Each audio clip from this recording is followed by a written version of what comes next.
नहीं, इसके बारे में जो गलतफ़हमियाँ थी, वो मुख्यमंत्री जी ने तत्काल उसी दिन खुद मीडिया से बात करके उन सारी चीज़ों को क्लैरिटी के साथ समझाने का प्रयास किया। विपक्ष को तो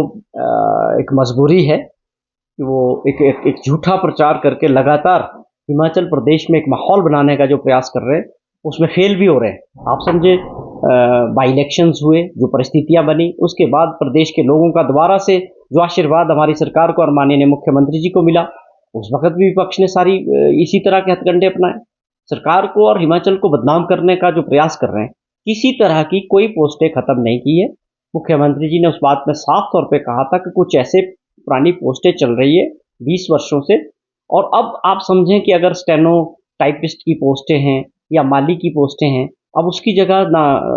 स्टेनो टाइपिस्ट का कोई काम नहीं है, जीओआईटी भरे जाएंगे, तो उन पदों के साथ उसको जो है नए पदों से कन्वर्ट किया जाएगा। ये मुख्यमंत्री जी ने साफ तौर पे क्लियर किया था। किसी प्रकार के पद जो है खत्म नहीं किए गए। देखिए, हमारी सरकार की एक कमिटमेंट थी, जो माननीय मुख्यमंत्री जी ने सरकार आपके द्वार जो प्रोग्राम किया, आप समझें कि डोडरा क्वार के अंदर पहली बार ऐसे नेता बने, ऐसे मुख्यमंत्री बने,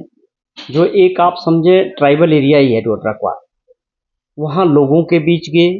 और लोगों के घरों में रात गुजारी, उनसे बातचीत की, उनकी समस्याओं को जाना, और वहाँ पर विकास की दृष्टि से और कौन से ऐसे काम हैं जो वहाँ के लोगों के लिए ज़रूरी थे, उन सभी चीज़ों को मुख्यमंत्री जी को अपने बीच पाके वहाँ पर लोगों में जो गांव के पूरे डोडरा और क्वार के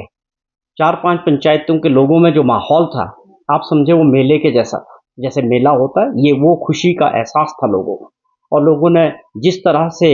मुख्यमंत्री जी का और सब लोगों का स्वागत किया, मैं समझता हूँ ये बहुत अच्छा प्रयास हमारी सरकार का और माननीय मुख्यमंत्री जी का रहा। लोग यही चाहते हैं कि सरकार उनके द्वार में आके उनकी सेवा करे, और भाजपा को खास तौर पे ऐसी योजनाओं के ऊपर भी राजनीति करनी है या इसका विरोध करना है, ये हमें समझ नहीं आया। खास तौर पे विपक्ष में होने का मतलब ये नहीं है कि आप सरकार की अच्छी नीतियों का, अच्छे कार्यक्रमों का भी विरोध करें। ये बहुत दुर्भाग्यपूर्ण है। मैं समझता हूँ, विपक्ष के नेता से अपील करता हूँ कि आपको जो चीज़ सही लगती है, उसको ईमानदारी से सरकार की उस काम के लिए तारीफ करनी चाहिए। ये एक बहुत अच्छा कार्यक्रम है, और इसको बाकी मंत्रिमंडल के लोग भी आगे जारी रखेंगे, और मुख्यमंत्री जी ने भी अपनी बहुत खुशी जाहिर की इस दौरे के बाद कि हम आइंदा भी इन कार्यक्रमों को लोगों के बीच जारी रखेंगे। और जहाँ तक आपने कहा कि भाजपा की सरकार के समय जो मंच थे, जनमंच जो प्रोग्राम थे, उसमें तो आप समझें कि लाखों रुपए का खर्चा होता था एक जनमंच में। वो तो खास तौर पे उसका उस वक्त भी बड़ा जिक्र हुआ मीडिया में भी कि वो एक खाने पीने का और एक मौज मस्ती का माहौल बन गया था, और उसमें लाखों रुपए जो है सरकारी खजाने से उड़ रहे थे। लेकिन हमारा जो कार्यक्रम है, आप समझे, इसमें कोई खर्चा,